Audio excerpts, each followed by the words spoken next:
La balado-diffusion de cette semaine est une présentation de JN Auto, vente et financement. Voiture presque neuve, plus de 35 véhicules électriques à partir de 50 $ par semaine.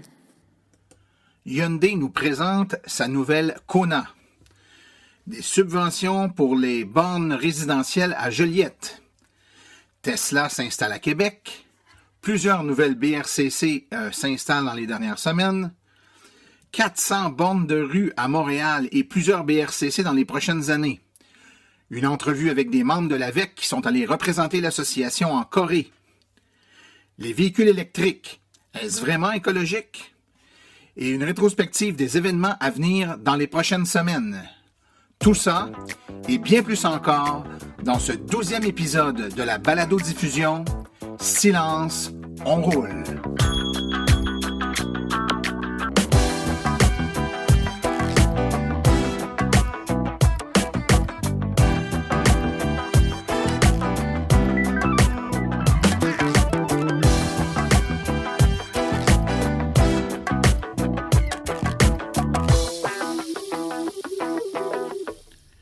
Bonjour, mesdames et messieurs. Mon nom est Martin Archambault, administrateur et webmestre de l'Association des véhicules électriques du Québec.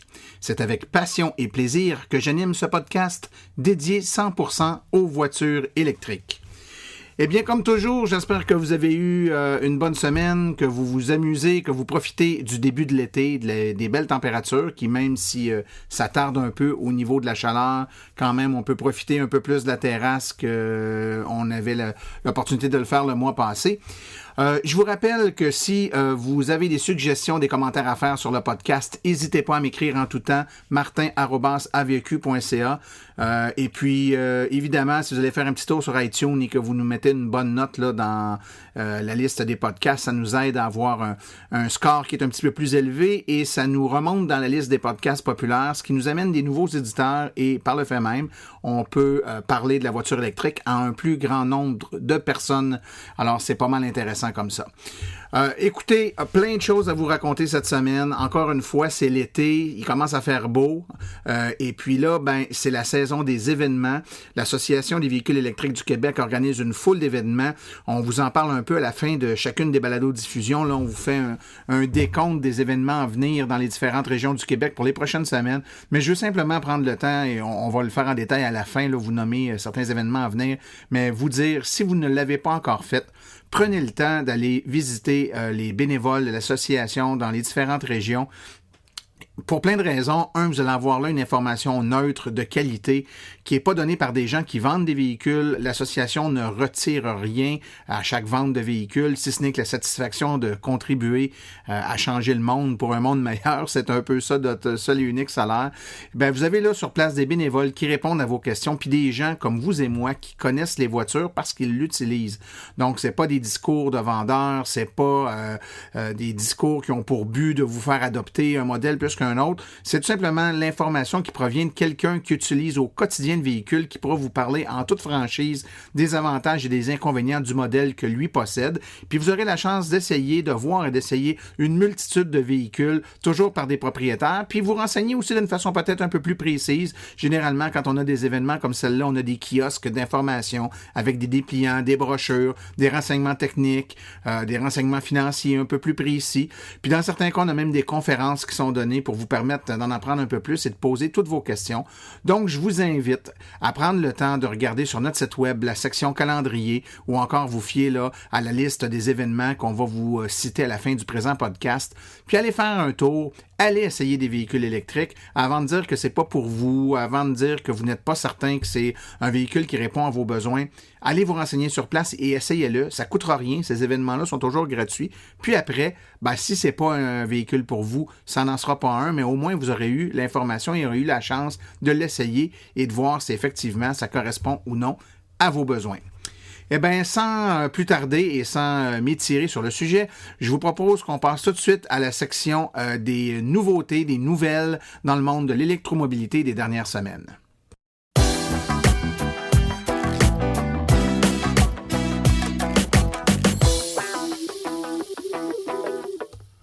On en sait maintenant un peu plus sur la toute nouvelle Hyundai Kona, K-O-N-A.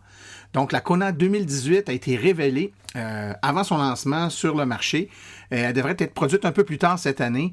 Kona, là, ça vient du nom d'un lieu touristique populaire à Hawaï, pour ceux qui sont déjà allés. Et il devrait y avoir une version électrique, toute électrique de la Kona qui devrait être annoncée pour une mise en marché en 2018. C'est un véhicule qui, à l'instar là, de peut-être la Tesla 3 et de la Chevrolet Bolt EV, et qui sait peut-être même de la nouvelle Nissan Leaf qui devrait être annoncée bientôt, aura une autonomie là, qui joue aux alentours de 320 à 350 km d'autonomie. Donc, les caractéristiques finales restent à sortir. Donc, ça prouve que les véhicules de la nouvelle génération, les tout électriques, là, on est dans les eaux de 300 km, 300 à 400 km environ comme autonomie de base. Donc, on attend d'avoir un petit peu plus de détails, mais on garde l'œil ouvert donc sur ce nouveau modèle de tout électrique de la Hyundai Kona 2018. Lorsqu'on parle de subventions et de programmes d'aide pour les véhicules électriques, on pense souvent aux programmes provinciaux ou à un éventuel programme fédéral qui pourrait nous aider. On oublie souvent que les villes aussi peuvent faire leur part là-dedans, et c'est le cas par exemple de la ville de Joliette qui a décidé que, en plus de la subvention pour l'achat et l'installation des bornes de recharge qu'offre le gouvernement du Québec, la ville de Joliette offrira une subvention supplémentaire par-dessus pour abaisser le prix total d'acquisition de la borne de recharge pour véhicules électriques. À noter que la ville offrait déjà un programme semblable pour les bornes commerciales, mais maintenant, ça va s'adresser également aux citoyens de la ville qui veulent s'acheter une borne à la maison. Donc, non seulement après avoir acheté et fait installer la borne, les citoyens pourront réclamer la subvention du gouvernement provincial, mais ils pourront également réclamer une part de subvention de leur municipalité afin d'avoir un prix total là, d'acquisition de la borne qui est minime. À noter que la ville a un programme tout à fait novateur. Par exemple, elle subventionne jusqu'à 100 $ l'achat d'une tondeuse à gazon manuelle, électrique ou à batterie. C'est assez intéressant. Donc, il y a de la place pour l'imagination. On propose aux villes du Québec de s'inspirer de la ville de Joliette et des autres villes qui font des trucs comme ça, et puis de proposer là, des solutions et des programmes novateurs pour leurs citoyens. Les habitants de Québec qui attendaient depuis longtemps la venue d'un concessionnaire, on ne devrait pas dire un concessionnaire, on devrait dire un bureau de vente de Tesla, seront servis car Tesla a l'intention d'avoir un point de vente à Québec dans le secteur de la rue Série-Duquette. Le manufacturier aurait ciblé là, un bâtiment qui est à côté de la concession Volvo et Porsche dans le secteur. Le bâtiment est actuellement identifié au nom de Cominard et est en rénovation majeure. Il est situé au 2200 Série-Duquette à Québec. Le réseau de bornes de recharge rapide continue de s'étendre, alors que dans les dernières semaines, on a 2 nouvelles bornes de recharge rapide en courant continu qui ont été installées. La première est une borne de recharge rapide du circuit électrique et elle a été installée dans la région du Témiscouata, à Témiscouata sur le lac, donc au 179 rue Commerciale Nord. Donc il s'agit d'une borne de recharge rapide 400 volts qui a les 2 standards, là, soit CHAdeMO et Combo, au prix aussi standard du circuit électrique de 10 $ de l'heure facturé à la minute. Il y a aussi une borne de recharge rapide du réseau Flow qui a été installée. On vous avait indiqué il y a tout dernièrement, en fait, que le groupe Arnois Pétrolier dans les Laurentides et la Naudière avait eu une entente avec le réseau Flow pour l'installation de bornes de recharge sur les terrains du groupe Arnois. Eh bien, il y en a une qui a été installée à la station-service qui se trouve au 258 rue Valiquette, à proximité de la route 117, donc à Sainte-Adèle. C'est une borne de recharge rapide qui a le même tarif que le circuit électrique ou que le réseau Flow normal, donc à 10 $ de l'heure. Et d'autres bornes de recharge rapide là, dans les stations-service Arnois de la région seront installées au cours des prochaines semaines et des prochains mois. Dans un précédent podcast, on vous avait parlé que l'île de Montréal avait l'intention d'installer plusieurs bornes de recharge. Eh bien, on apprend via le site Internet de l'île de Montréal que plus de 400 bornes sur rue et plusieurs BRCC verront le jour d'ici 2018. Alors, c'est un réseau montréalais de près de 1000 bornes de recharge sur rue d'ici 2020 qui sera construit via le réseau du circuit électrique. Déjà, on retrouve 150 bornes en fonction sur le territoire et on doit en retrouver 400 d'ici la fin de l'année. Ce sont des bornes sur rue, des bornes doubles du fabricant AdEnergy offrant un câble suspendu et proposant une tarification de 1 $ de l'heure plus les frais de stationnement lorsque c'est applicable. Pour ce qui est des BRCC, le déploiement se fera en 3 phases avec, attachez bien votre tuque, là, près de 30 BRCC prévus sur l'île de Montréal dans les 3 prochaines années. La première phase aura lieu en 2018 avec 4 bornes. Ensuite, une deuxième phase où 12 BRCC seront installés en 2019 et finalement une dernière phase de 14 BRCC en 2020. Dans cette dernière phase de 14 BRCC, il y en a même une qui est prévue sur le site de La Ronde. Alors, les gens de l'île de Montréal qui se plaignaient de ne pas avoir de bornes de recharge, eh bien, on va être nettement en haut de toutes les autres régions du Québec.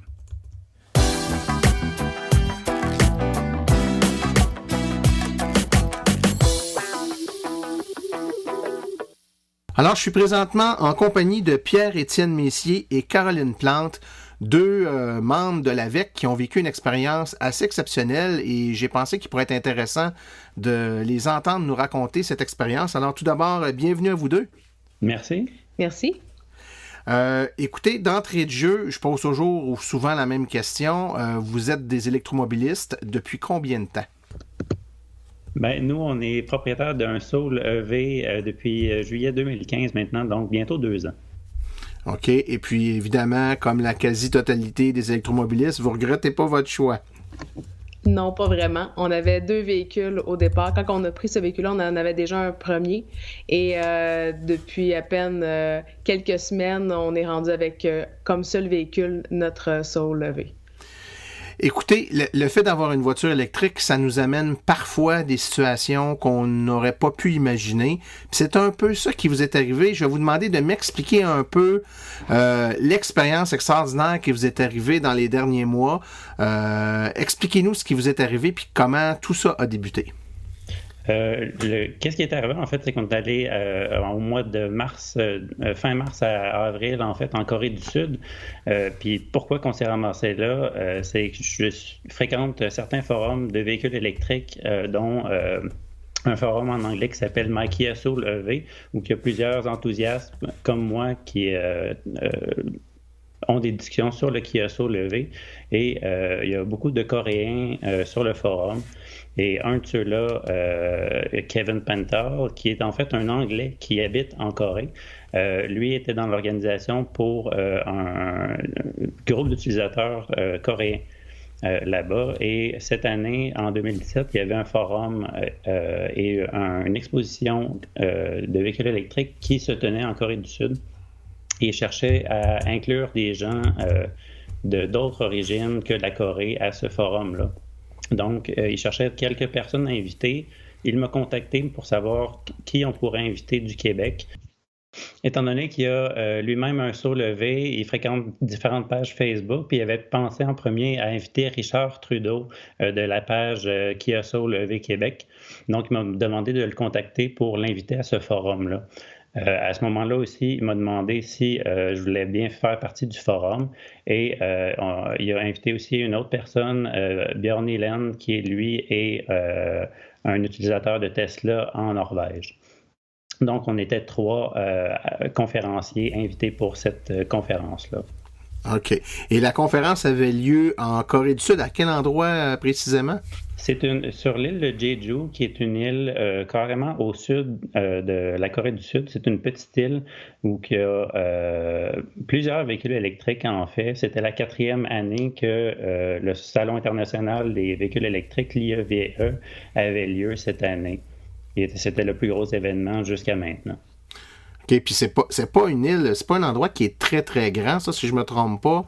En termes de superficie, c'est tout petit. Y a-t-il une raison pourquoi c'est cet endroit-là qui a été choisi pour le salon comme tel? Est-ce que c'est un endroit mythique ou qui a une certaine signification ou un lien avec les véhicules électriques? Non, effectivement, c'est un endroit qui n'est pas très gros. C'est comparable environ au Québec à la superficie des îles de la Madeleine. Pourquoi que ça a été que c'est là depuis ce temps-là? C'est qu'en fait, il y a effectivement une densité de véhicules électriques pas mal plus forte que le reste de la Corée du Sud. Et ils visent en fait à électrifier l'île au complet d'ici 2030. Quand tu dis électrifié, c'est-à-dire que relié par des bornes de recharge partout pour les véhicules électriques? Oui, et hausser la proportion des véhicules électriques vers le 100% dans le fond. Là. OK. Et là, toi, tu t'es ramassé là parce qu'ils t'ont repéré, comme tu nous as dit, sur un forum spécialisé pour la Kia Soul. Mm-hmm. Évidemment, c'est une voiture qui est significative pour la Corée, mais il devait y avoir d'autres marques de véhicules qui étaient présentes là-bas. Puisque c'était un salon, il y avait beaucoup de marques connues ou moins connues. Mais il y avait quand même beaucoup de marques de véhicules. Il y avait principalement Chevrolet lançait officiellement sa Bolt en Corée. Et il y avait d'autres commerçants aussi là, qui étaient sur place. On a vu entre autres Samsung, Renault qui étaient là. Hyundai, bien sûr, qui était sur place avec leur Ioniq. Et on a eu la chance aussi, durant le salon, d'avoir en notre possession pendant plusieurs jours une Ioniq de location. Et donc, vous êtes promené en Ioniq, donc? Oui, et c'est ce qu'il y avait en grande majorité pour les compagnies de location de véhicules, c'était des Ioniq, principalement. Alors, il y en avait vraiment partout. C'était même presque troublant de voir des véhicules électriques à tous les coins de rue. c'est quand même ici, ça commence au moment où on enregistre le podcast. Là, ça fait quoi 2 semaines à peu près que les Ioniq sont disponibles au Québec. On commence à en voir sur les routes. J'ai même une amie personnelle qui en a acquis une il y a une semaine et demie, une semaine à peu près là, qu'elle l'a en fait. Donc là-bas, donc c'était, il y en avait, c'était pas une nouveauté. Non, il y en avait vraiment beaucoup, en effet. Seulement pour les autos de location, il y a environ au-dessus de 1500 à 2000 Ioniq seulement sur l'île de Jeju. Eh boy, OK. C'est quand même assez impressionnant. Et puis là, quand vous êtes amené là-bas, on vous a demandé donc de participer comme conférencier. C'était seulement une conférence ou il y avait aussi des panels, j'imagine, de discussion sur différents sujets liés à l'électromobilité? C'est ça, dans le fond, nous autres, la conférence à laquelle j'ai participé, c'était une journée spécifique. Le salon, lui, durait pendant 5 jours. Il y avait une partie exposition où là, les compagnies pouvaient montrer soit des véhicules, des bornes de recharge, mais il y avait une partie aussi conférence plus technique, plus avancée, sur des nouveaux standards de recharge à développer, sur plus des parties politiques, dans le fond, sur comment électrifier le transport dans le monde. Là. Fait que c'était assez varié. OK. Et si vous aviez, je dis ça vraiment là, à vue de nez, là, je ne suis pas certain qu'il y ait des statistiques officielles sur le sujet, mais vous êtes quand même en mesure de comparer les deux. Si on compare un peu l'état de l'électromobilité au Québec avec celle que vous avez pu observer en Corée, quels sont les parallèles qu'on peut faire ou les différences qu'on peut noter entre les deux pays? Mais principalement, une des choses qui nous a beaucoup frappé, c'est que sur la grandeur du pays, pour toute la Corée, il y a moins de véhicules électriques en circulation qu'au Québec. Donc, même si on en a vu beaucoup, il y en a vraiment moins, même s'ils ont plus d'habitants. Donc, c'est un paradoxe un peu particulier. Et l'île de Jeju est complètement à part du reste de la Corée, parce qu'il y a beaucoup plus de véhicules électriques, mais il y a aussi beaucoup plus de chargeurs qu'au Québec. OK. C'est un microcosme à l'intérieur de la Corée, finalement. Oui, probablement à cause de la topographie, c'est une île volcanique, donc c'est relativement plat. Et on aurait pu faire facilement 4 jours sans recharge avec la Ioniq et parcourir l'île au grand complet. Là. Ah ben c'est pas mal intéressant tout ça. Écoute, votre présence, vous l'avez dit tantôt, c'était pour donner participer à une conférence. Évidemment, je suis au courant du sujet de la conférence. Tu as présenté ni plus ni moins que l'Association des véhicules électriques du Québec là-bas. Donc, présenter un peu notre modèle d'association, puis le modèle d'implication et de rôle qu'une association comme la nôtre a à jouer. Explique-nous donc comment ça a été reçu. Qu'est-ce que les Coréens pensent d'une association comme la nôtre?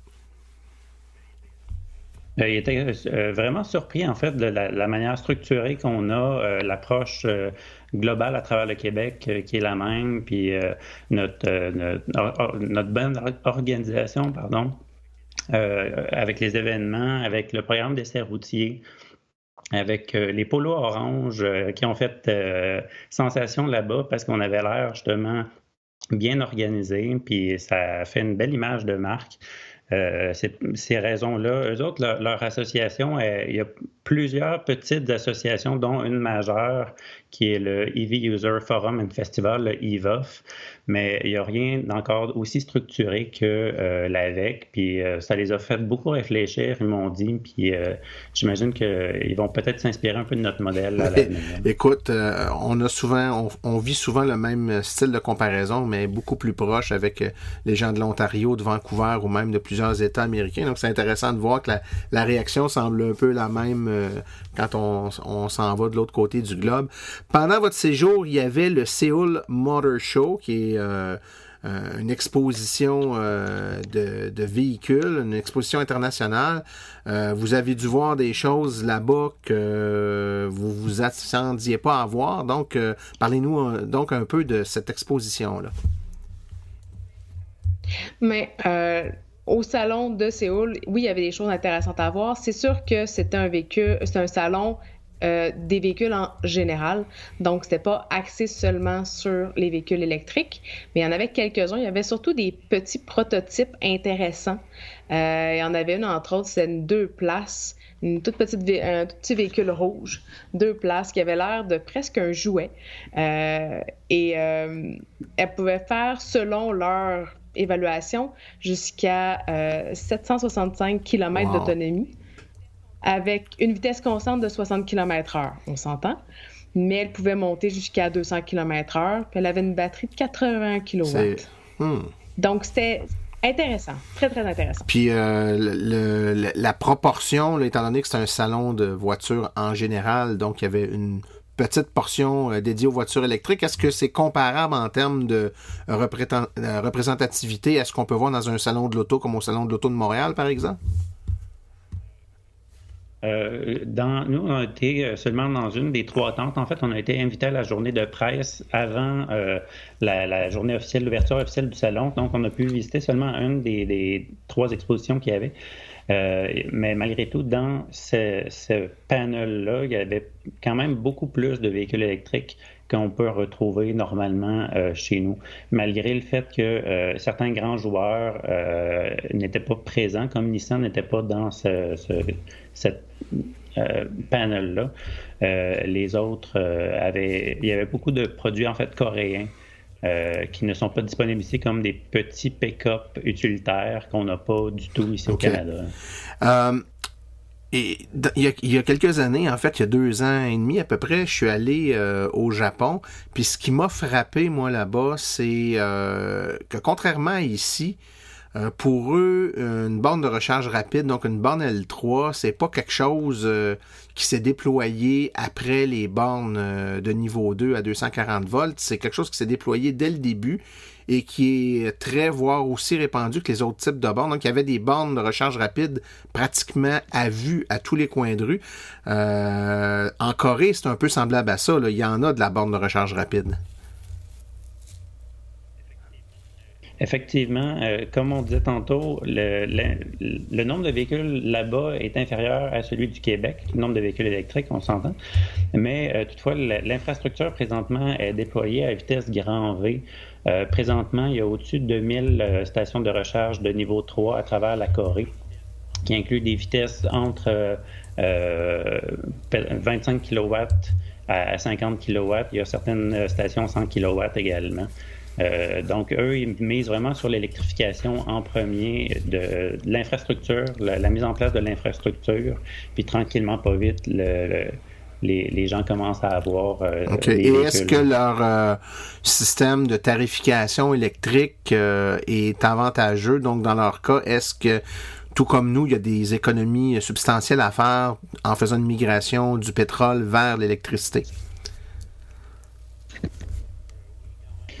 Oui, quand même, parce que leur électricité, leur tarif électrique varie beaucoup selon l'année, selon les périodes de la journée aussi, mais converti en dollars canadiens, si on veut, certaines périodes de l'année peuvent payer l'électricité moins cher que nous, donc alentour de 7 sous le kilowattheure, mais à certaines périodes de pointe, ça peut monter jusqu'à 28 sous le kilowattheure.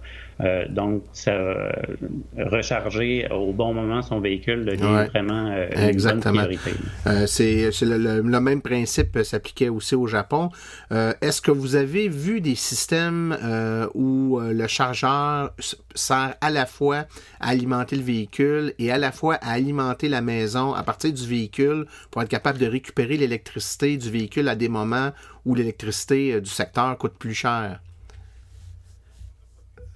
C'était très populaire ça au Japon. Ils rechargeaient le véhicule la nuit quand l'électricité coûtait pas cher, puis ils se redonnaient l'électricité le matin pour faire cuire les toasts au moment où l'électricité coûte plus cher. Donc, c'est du déplacement de charge. Dans le fond, c'est qu'on déplace on va chercher l'électricité au moment où elle coûte pas cher pour se la redonner à soi-même au moment où la compagnie d'électricité nous la vend plus cher. Là, il y avait de plus en plus de bornes de recharge bidirectionnelles là, qui s'installaient au Japon au moment où moi, je suis passé il y a 2 ans, donc c'est quelque chose qui, quand il y a des tarifications qui varient en fonction de l'heure, c'est des fonctionnalités qui peuvent devenir intéressantes, tout comme celle, comme tu as mentionné, de pouvoir programmer l'heure de recharge de son véhicule pour s'assurer qu'on recharge quand ça coûte pas cher et non pas quand on revient en fin de journée, au moment où généralement c'est là qu'il y a la tarification la plus élevée, là, parce que tout le monde se fait à souper, puis l'électricité est consommée en grande quantité. Écoute, est-ce qu'il y a des avantages? Est-ce que vous avez vu d'autres types de bénéfices de conduire électrique comme on vit un peu au Québec, là, avec, par exemple, des voies réservées ou des trucs comme ça? Oui, il y avait plusieurs avantages pour eux. S'il y avait, bien sûr, la plaque, la fameuse plaque bleue, qui était sur le marché depuis très peu de temps, en fait, qui indiquait justement que c'était un véhicule électrique. Il y avait beaucoup de stationnements gratuits dans plusieurs stationnements publics. Donc, les véhicules électriques pouvaient se stationner là sans payer un seul sou. Il y avait l'admission gratuite dans plusieurs établissements gouvernementaux aussi. Éventuellement, ils voulaient instaurer un rabais sur les autoroutes à péage. Puis, c'est beaucoup plus facile de les reconnaître avec la plaque, avec le fond bleu. Ça se démarque beaucoup plus que notre plaque avec les chiffres en vert. Souvent, quand on n'est pas proche du véhicule, on n'est même pas sûr s'ils sont bleus, s'ils sont verts. Il faut être un petit peu plus collé dessus pour le voir. Effectivement. Je peux pas, on peut pas conclure cette discussion-là sans quand même parler de trucs qui ont nécessairement rien à voir avec les voitures électriques, parce que dans un voyage comme celui-là, souvent, notre horaire est très chargé. On est là parce qu'on est amené là-bas par une compagnie, un colloque, une organisation. On nous a préparé des visites guidées puis des trucs qui sont comme ficelés au quart de tour, puis on a comme l'impression qu'on n'a pas de temps pour soi pour prendre le temps de voyager. Avez-vous pris, vous, un peu de votre temps pour profiter du fait que vous étiez rendu en Corée puis visiter un peu le pays? Ben oui, comme l'événement, c'était seulement une semaine, l'événement officiel pour lequel on était sur place, on s'est gâtés, on a décidé de prendre 3 semaines au total. Donc, on s'est promené, mais notre première semaine nous a permis de faire beaucoup de contacts. Et partout à travers le pays, on a croisé des gens qui nous ont, oui, parlé de véhicules électriques, mais qui nous ont fait découvrir le pays aussi, qui nous faisaient visiter leur région natale. On a vraiment vécu des moments mémorables, puis on espère revoir ces gens-là très bientôt. Écoutez, tout est possible. Moi, j'ai gardé contact avec plusieurs personnes au Japon. François Villot, la même chose. Il y a des gens du Japon qui sont venus ici faire un reportage sur les conducteurs de Nissan Leaf au Québec dernièrement. Donc, on garde des contacts, ça, c'est certain. Puis, les gens sont toujours surpris aussi de voir que malgré le fait qu'on est si loin, on a des réalités qui, sur plusieurs points, se ressemblent beaucoup. Écoutez, si je vous demandais de conclure le tout en me disant ce que vous retenez le plus de ce voyage-là, ce qui vous a le plus marqué, là. Donc, si vous résumez ça à tour de rôle, là, Pierre-Étienne, toi, qu'est-ce qui t'a le plus marqué de ce voyage-là? Premièrement, c'est un très beau pays. Les gens sont formidables là-bas et la nourriture était plus qu'excellente. Les liens qu'on a tissés là-bas, c'était vraiment bien et je garde toujours contact avec ces gens-là. Je leur parle sur une base régulière grâce à Internet. Le décalage horaire aidant, on est presque tout le temps en communication le soir, c'est le matin pour eux et vice-versa. OK. Et puis toi, Caroline, qu'est-ce que tu retiens de ça? Ce que je retiens, entre autres, c'est un pays de contraste. Tout étant un mélange de modernité et de tradition, mais c'est surtout l'ouverture des gens là-bas. Ils étaient intéressés à savoir ce qu'on pensait de leur pays, ce qu'on pensait de toutes sortes de sujets très variés. Puis, il est intéressant à savoir comment on fonctionnait, nous autres, ici, dans la vie de tous les jours, avec nos fameuses buttes de neige qui nous empêchent de sortir et de vivre l'hiver. C'était vraiment des belles discussions. Puis, c'est un magnifique pays. Tu m'amènes une question que j'avais pas prévue, mais moi, dans le voyage que j'avais fait, il y avait des jeunes un peu partout dans le monde, puis on comparait nos expériences, puis ça m'a amené à réaliser qu'on avait des expériences qui étaient forcément différentes parce qu'on vivait dans des climats différents. Il y avait un collègue de la Californie qui, lui, avait des problématiques qui étaient liées à la chaleur, alors que moi puis mon collègue de la Norvège, on avait plutôt des problématiques qui étaient liées au froid. Puis moi, le gars de la Norvège, puis celui de la Californie, on n'aurait jamais pu imaginer le problème de l'autre parce qu'on ne le vit pas réellement. Est-ce que vous avez parlé avec des gens qui venaient aussi, vous avez parlé qu'il y avait des gens de d'autres pays aussi, est-ce que vous avez comparé vos réalités respectives en prenant note de certaines différences qui étaient liées, entre autres, au climat? Oui, puis effectivement, on s'en est rendu compte là-bas aussi qu'il y a certaines différences, soit au climat ou tout à fait culturel, que personne n'avait imaginé. Comme nous, quand on s'est promené à travers les différentes bornes, quand on avait notre véhicule, on s'est révélé à des bornes qui étaient 100% en coréen, donc c'était un peu difficile pour nous de les utiliser, mais grâce à la technologie puis à la traduction, c'était un peu plus facile pour nous, mais on s'imaginait pas ça finalement, puis on se disait on peut avoir un peu le même problème pour nous aussi s'il y a des touristes qui viennent, puis là je vois de plus en plus de bornes qui sont maintenant bilingues, puis je pense que c'est bien de les avoir bilingues pour que les touristes américains ou ontariens ou des autres provinces puissent utiliser notre infrastructure. Il manque juste l'interopérabilité des cartes ou des systèmes, puis ça va être parfait. Hein? Exactement. Écoutez, avant de conclure, vous auriez pas un scoop, un modèle qui s'en vient, des nouveautés, des affaires que vous avez le droit de nous dire, ou tout comme moi, ils vous ont fait promettre de rien dire sous menace de vous torturer?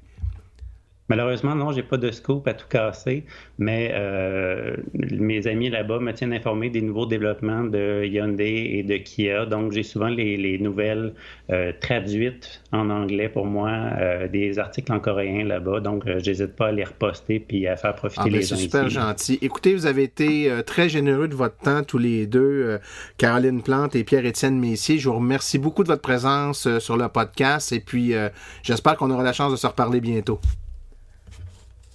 Merci beaucoup. Merci, au revoir. Merci beaucoup. Après la petite pause publicitaire, on revient avec la chronique de Maxime Séguin-Durand qui se pose la question « La voiture électrique, est-ce que c'est vraiment écologique? »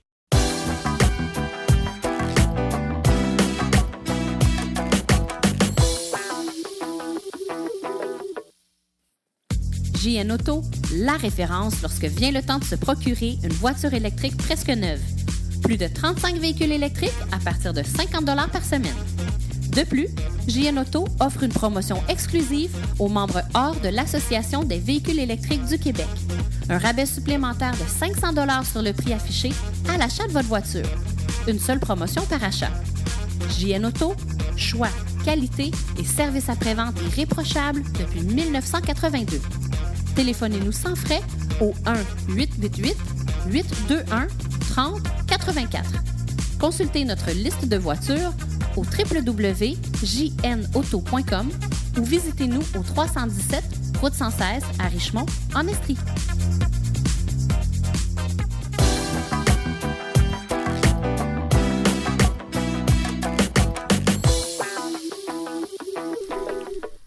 Bonjour à tous. Cette semaine, on commence une série de chroniques qui vont porter sur un de mes sujets préférés, l'environnement. En fait, on va se demander si les VE sont fidèles à leur réputation. Est-ce qu'ils sont vraiment écologiques? La réponse sec et plate, c'est non. En fait, c'est assez clair que le geste écologique par excellence, c'est de ne pas avoir d'auto, qu'elle soit électrique ou à essence. Et ça, c'est encore plus vrai lorsqu'on habite dans les grands centres urbains. Le geste écologique, c'est de prendre le vélo, de marcher ou encore de prendre le transport en commun. Ça, c'est la réponse plate, mais lucide. Et tranquillement, faut qu'on tende vers ça. Pourtant, ça doit être la réponse, ou en tout cas ma réponse. C'est pas ce qu'on entend principalement lorsqu'on discute avec des gens qui martèlent qu'un véhicule électrique, c'est pas écologique.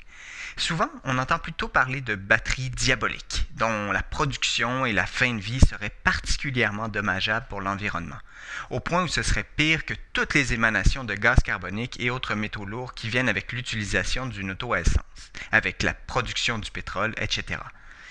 Donc cette semaine, j'aimerais qu'on rectifie les faits par rapport à la pollution engendrée par les batteries. Une fois que ce sera fait, on sera en mesure de se pencher sur la réelle question qui devrait nous préoccuper, le modèle de l'auto solo. Actuellement, c'est vrai que la production d'un VE est plus polluante qu'un véhicule à essence. En fait, les moments où les VE sont les plus polluants, c'est lors de la production des batteries, qui nécessitent plusieurs produits chimiques comme le plomb, le lithium ou encore après, au moment du recyclage des batteries. Mais c'est un faux problème, et ce pour deux raisons. D'abord, lorsqu'on compare les deux types de véhicules sur l'ensemble de leur vie utile, il apparaît clairement que les véhicules thermiques sont beaucoup plus polluants que les véhicules à essence. Le point où les VE deviennent moins polluants que leur contrepartie à essence serait généralement à partir de 25 000 km, dépendamment de la source d'énergie qui alimente le VE. La raison est simple. Ils ont besoin de pétrole tout au long de leur vie utile. Les VE, eux, émettent beaucoup moins de polluants pour rouler, ce qui leur confère un avantage non négligeable. Elles ne polluent pas l'air que les gens respirent, ce qui a des effets non négligeables sur la santé.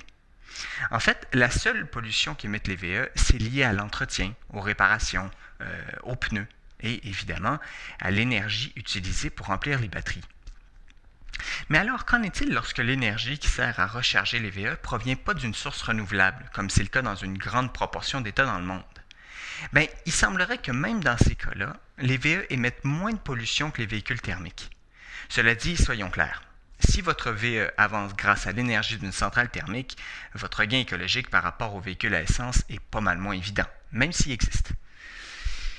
Dans le cas du Québec, où l'énergie provient d'une source renouvelable, la pollution liée au remplissage des batteries n'est pas inexistante, mais elle est bien moins importante que l'essence des véhicules traditionnels. Dépendamment de la source d'énergie, il semblerait que les véhicules électriques ont en moyenne un gain écologique de 25 à 50 % par rapport à la pollution émise par un véhicule thermique. Ensuite, la deuxième raison pour laquelle c'est un faux problème que les VE soient plus polluants au moment de la production, c'est parce qu'on compare des pommes avec des oranges. On compare un modèle abouti et plafonnant, celui des véhicules à essence, avec un modèle émergent qui en est à ses débuts. Actuellement, à l'échelle de la planète, les investissements dans les énergies renouvelables augmentent de manière très importante. Or, l'un des enjeux principaux, le saint graal de l'énergie, c'est d'améliorer la conservation de l'énergie produite par les sources renouvelables. Et ça veut dire améliorer l'efficacité des différentes technologies de batterie. C'est vrai pour les énergies renouvelables en général, mais également pour les batteries des véhicules électriques. Donc, avec les investissements dans la recherche et l'innovation entourant la conservation de l'énergie qui explosent, la production des batteries va devenir de plus en plus efficace, de moins en moins énergivore et de moins en moins polluante. Déjà, on voit émerger plein de projets alternatifs au modèle de la batterie lithium-ion qui domine le marché. Des batteries à partir de sodium, de graphène, du lithium créé à partir du saumure des centrales géothermiques, etc. Tesla annonçait déjà, il y a quelques années, la production d'une batterie sans métaux lourds et biodégradable. De la même manière, les projets de recyclage des batteries sont de plus en plus performants. Et même quand une batterie n'est plus assez performante pour un VE, elle demeure assez efficace pour servir à d'autres fonctions parce qu'elle conserve environ 80% de leur capacité, ce qui est bien suffisant. Donc lorsque ça va faire 50 à 100 ans qu'on met les mêmes ressources pour le développement des batteries et la conservation de l'énergie que ce qu'on a mis pendant 100 ans dans les recherches pour les moteurs à essence qui sont eux-mêmes très inefficaces, ben là on va pouvoir comparer les deux modèles. En attendant, comparer les rendements d'un modèle émergent avec un modèle établi et plafonnant, c'est non seulement fallacieux, c'est injuste. Injuste. En théorie, parce qu'on a vu qu'en pratique, même si la comparaison est injuste, les VE sont moins polluants que les véhicules à essence sur le long terme. Donc, c'est pas vrai que les VE sont plus polluants que les véhicules traditionnels. Ils le sont plus à la conception, mais le sont moins sur l'ensemble de leur vie utile. En plus, la pollution liée aux batteries va aller en décroissant au fur et à mesure que les investissements vont augmenter. Maintenant, est-ce qu'on peut dire que les véhicules électriques sont écologiques pour autant? Je pense pas. Mais ça, on va en discuter davantage dans 2 semaines. À bientôt!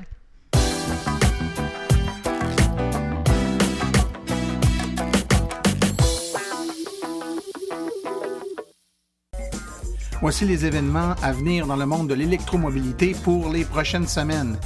Eh bien, le premier événement à souligner, c'est Outaouais en fête à Gatineau le 24 juin, la Saint-Jean-Baptiste, au Parc des Sept de Gatineau, de l'information et un grand défilé de véhicules électriques. Ensuite, information sur les véhicules électriques au Rouge Café, donc le restaurant Rouge Café du 283 rue principale à la Sarre, information et essais routiers. Les jeudis branchés du marché de la gare de Sherbrooke, le prochain aura lieu le 13 juillet 2017. C'est de 17h à 21h au marché de la gare. Conférences, informations et table ronde. Il y a également le festival H2O d'Amos le 15 juillet 2017 de 10h à 15h au coin de la rue principale sud et de la 15e avenue est. De l'information, des essais routiers et des exposants. Il y a le Deux Montagnes en fête avec exposition de voitures anciennes et électriques le 15 juillet 2017 de 14h à 18h. C'est au 502 chemin d'Oka à Deux Montagnes, à la cour municipale. Il y a de l'information, des essais routiers et des exposants. Ensuite, soyez électrique au Mont-Tremblant le 22 juillet 2017 de 10h à 15h à l'Hôtel de Ville du Mont-Tremblant au 1145 rue de Saint-Jovite à Mont-Tremblant. De l'information, des essais routiers et des exposants.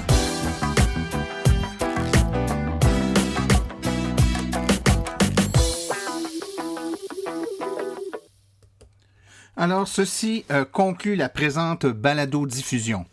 L'AVEQ remercie tous les collaborateurs, particulièrement Pierre-Étienne Messier et Caroline Plante, ainsi que Maxime Séguin-Durand pour sa chronique. La reproduction ou la diffusion de l'émission est permise, mais l'Association des véhicules électriques du Québec apprécierait en être avisée. Toutes questions concernant l'émission peuvent être envoyées à l'adresse martin@aveq.ca. Pour toute question générale regardant l'électromobilité ou l'association, veuillez écrire à info@aveq.ca.